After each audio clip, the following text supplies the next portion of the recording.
Hello everyone. तो आज हम पढ़ेंगे अपनी डे टू डे लाइफ का बहुत ही बेहतरीन एग्जाम्पल और उस एग्जाम्पल को जोड़ेंगे अपने फिजिक्स के कॉन्सेप्ट से। ओके, तो आज हम पढ़ेंगे। उसके लिए पहले मैं आपको एग्जाम्पल बताती हूँ। एग्जाम्पल देखो क्या है। आप सब क्रिकेट तो देखते ही होंगे, कोई ना कोई, मतलब हर कोई क्रिकेट का फ़ैन होता है। तो देखो क्रिकेट में क्या होता है, ये हमारे कोहली जी हैं। कोहली जी ने क्या करा, इस बॉल को मारा छक्का। ठीक है, छक्का मारा और यहाँ पहुँच गई हमारी बॉल। ठीक है, अब क्या होगा, तो तुमने क्रिकेट में ये चीज़ देखी होगी कि जो ये बॉल है, ये बॉल कितनी ऊपर गई है ना, और कितनी आगे गई।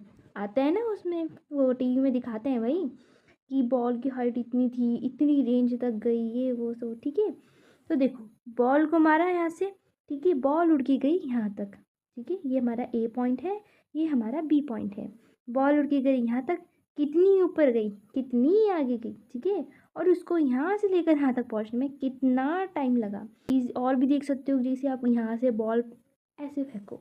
ठीक है, क्या होना चाहिए कि कोई भी ऑब्जेक्ट किसी एंगल थीटा पे अगर हम फेंकते हैं उसको किसी इनिशियल वेलोसिटी से, तो वो यहाँ से उड़ उड़ के जाते हैं, यहाँ पर उड़ के ऐसे करके, ऐसे करके। जैसे क्रिकेट में बॉल जाती है, बॉल में बैट से बॉल मारते हैं और ऐसे उड़ के जाती है। ठीक है, तो अब हम क्या करते हैं, इस कॉन्सेप्ट को जोड़ते हैं अपने फिजिक्स से, और इसको बोलते हैं हम अपना प्रोजेक्टाइल मोशन।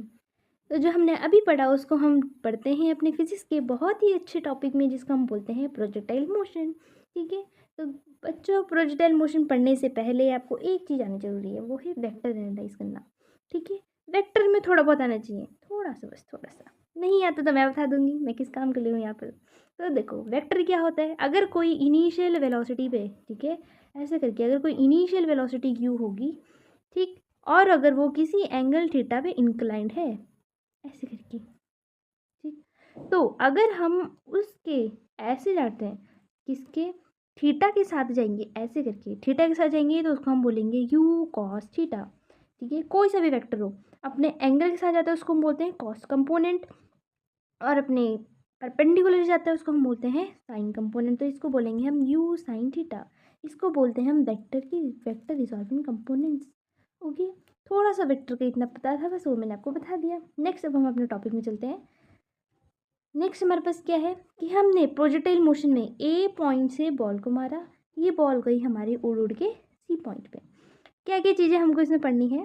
सबसे पहले तो देखो, कोई भी चीज़ ऊपर कब तक जाती है। ठीक है, कुछ फेंकना, आपने आपने अपनी क्या बने, पेन फेंका ऊपर। ठीक है, पेन ऊपर फेंका, तो पेन ऊपर कब तक जाएगा, पेन ऊपर तब तक जाएगा जब तक उसकी वहाँ की फाइनल वेलोसिटी जीरो नहीं हो जाती। ठीक है, वही कॉन्सेप्ट यहाँ पर लगेगा। देखो ए पॉइंट से हमारी बॉल गई, उड़ी उड़ी उड़ी, कब तक उड़ेगी, तब तक उड़ेगी जब तक उसकी वाई वाली वेलोसिटी जीरो नहीं हो जाती। ठीक है, देखो हमारा प्रोजेक्टाइल मोशन टू डायमेंशंस वाला है, तो हमें इसे टू डायमेंशंस में करना पड़ेगा। एक हमारे पास होगी एक्स एक्सिस, एक होगी वाई एक्सिस। एक्स एक्सिस और वाई एक्सिस हम अलग अलग सॉल्व करेंगे। कैसे सॉल्व करेंगे, तो देखो सबसे पहले हमारे पास, अभी मैंने क्या बोला, कोई चीज़ कब तक ऊपर जाएगी जब तक उसकी वेलोसिटी वहाँ क्या होगी, जीरो नहीं होगी।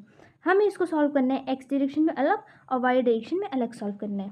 कैसे करेंगे, तो यहाँ से वो गई अपनी इनिशियल वेलोसिटी, उड़ी उड़ी उड़ी, कहाँ तक उड़ेगी, जब तक उसकी वाई वाले की वेलोसिटी क्या नहीं होती, जीरो नहीं हो जाती।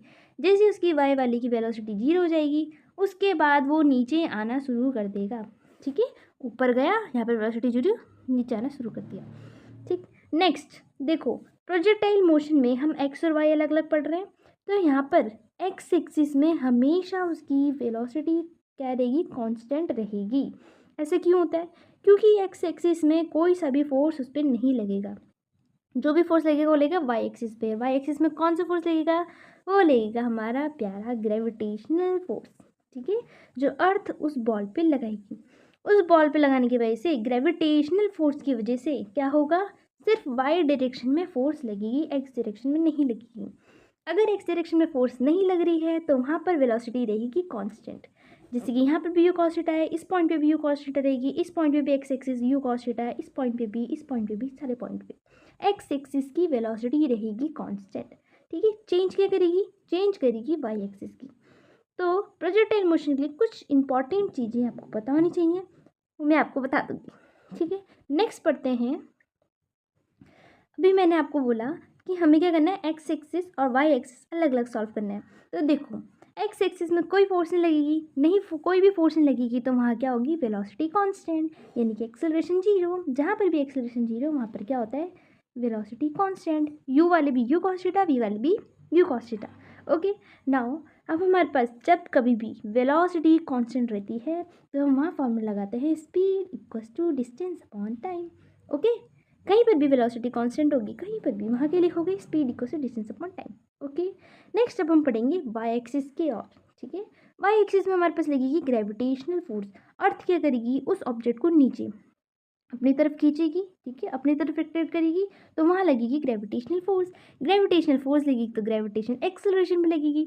हमारे पास ग्रेविटेशन एक्सेलरेशन क्या होता है, जिसको बोलते हैं स्मॉल जी। स्मॉल जी की वैल्यू आप सबको पता ही होगी, क्या होती है 9.8। और हम स्मॉल जी को माइनस क्यों लेते हैं, क्योंकि वो हमेशा डाउनवर्ड लगती है।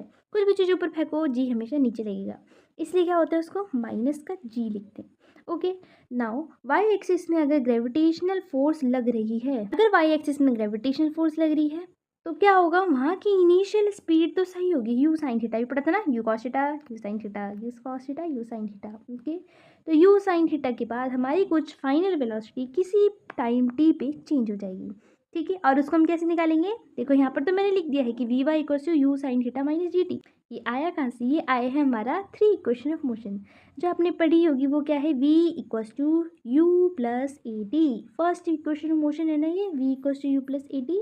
देखो हम वाई डायरेक्शन में सॉल्व करें तो वी वाई लिखेंगे, यू वाई लिखेंगे, ए वाई लिखेंगे। ओके, टाइम तो हमारे पास सारी रिस्पेक्ट में सेम ही रहता है, ठीक है, सारी एक्सिस में सेम रहता है, तो हम टाइम को चेंज नहीं करेंगे। देखो जो हमारे पास वी वाई है, वी वाई हम बोलेंगे final velocity at Y axis. Okay, U Y होता है final initial velocity, sorry initial velocity in Y axis. Now तो देखो वाई एक्सिस में हमारे पास क्या होता है, वेलोसिटी यू साइन थीटा, ठीक है गाइस, थोड़ा सा गड़बड़ हो गया है यहाँ पर, टी नहीं आएगा बस। ओके, तो यू साइन थीटा माइनस का जी टी, एक्सेलरेशन की जगह जी रखो और टाइम की जगह टी रखो। ओके, नाउ अब हमने इसके इंपॉर्टेंट रूल्स पढ़ लिए हैं कि एक्स डायरेक्शन में जाएंगे तो कोई फोर्स नहीं लगेगी, स्पीड रहेगी कांस्टेंट, और अगर हम वाई डायरेक्शन में जाते हैं तो यहाँ लगेगी ग्रेविटेशनल फोर्स। ग्रेविटेशनल फोर्स की वजह से लगती है ग्रेविटेशन एक्सेलरेशन। जहाँ कहीं भी एक्सेलरेशन आ जाए तो हमें यहाँ लगानी है 3 equation of motion. Okay, now हम नेक्स्ट निकालेंगे कि इस पूरे प्रोजेक्टाइल में कितनी टाइम ऑफ फ्लाइट है, यानी कि ऐसे करके ऐसे जाने में कितना टाइम लगा। ओके, नेक्स्ट हमारे पास आती है टाइम ऑफ फ्लाइट। तो टाइम ऑफ फ्लाइट निकालने के लिए हमें अपने पॉइंट चूज़ करने पड़ेंगे। हमें चलना है ए टू सी, ठीक है, हमें पूरी उड़ान भरनी है ना, ऐसे लेकर ऐसे तक, यहाँ तक कितना टाइम लगा पूरा टाइम कैलकुलेट करने के लिए हम पहुँच जाएंगे ए टू सी, ठीक है।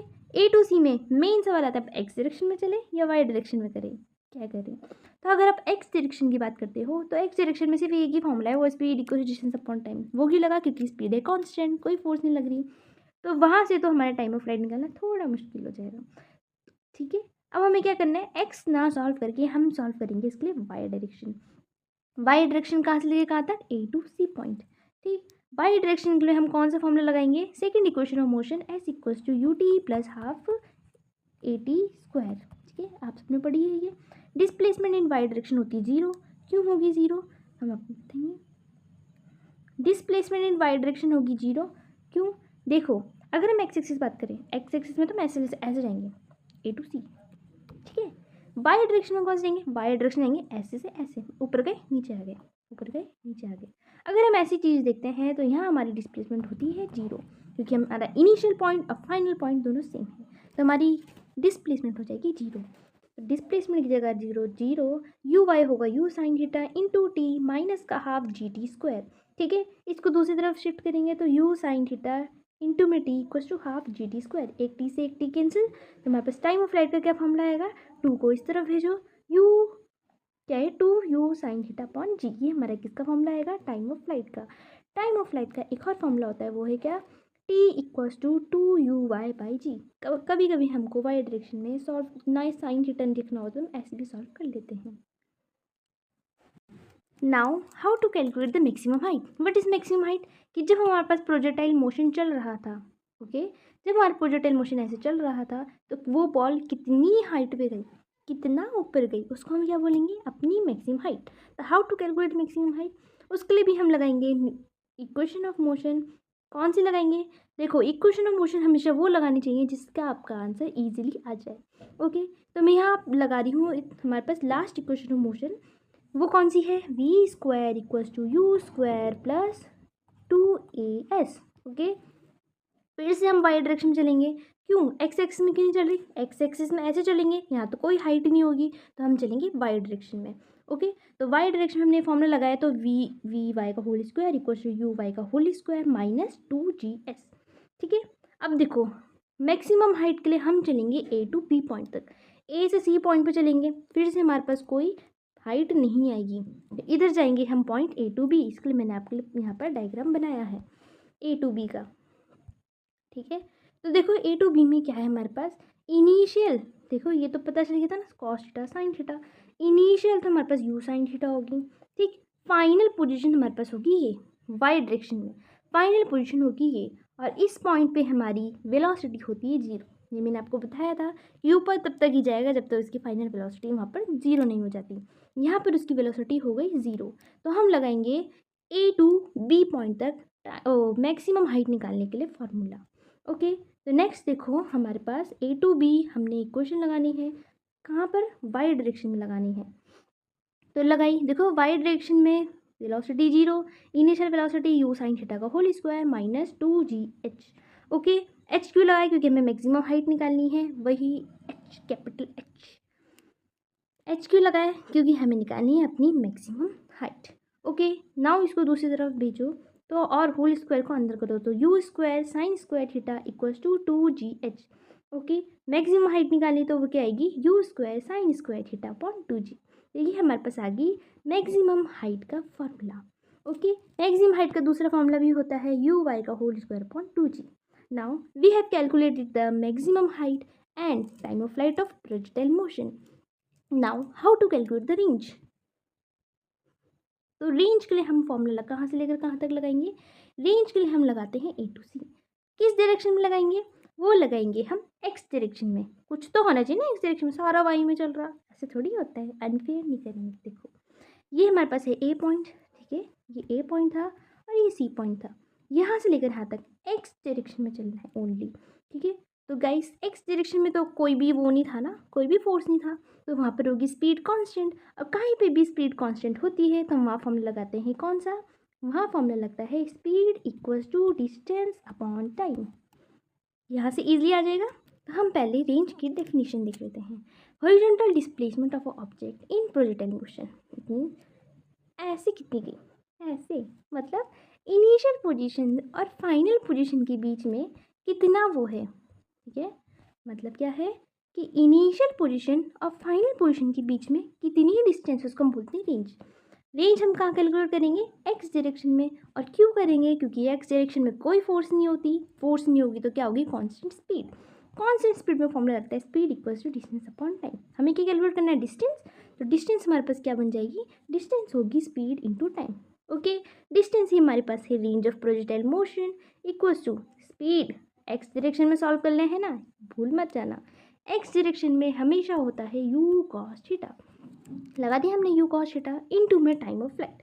अभी हमने टाइम ऑफ फ्लाइट कैलकुलेट करी थी, वहाँ से टाइम ऑफ फ्लाइट का फॉर्मूला लिखना है 2u sign theta upon g. ठीक है, नाउ नेक्स्ट हमारे पास क्या है?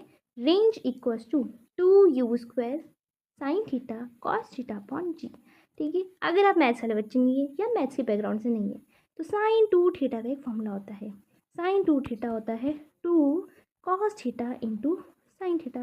ओके, तो देखो 2 ये रहा, कॉस थीटा ये रहा, साइन थीटा ये रहा, इन सबको मिला के लिखा हमने साइन 2 थीटा, और यू स्क्वायर हमने एज इट इज़ लिख दिया अपॉन जी।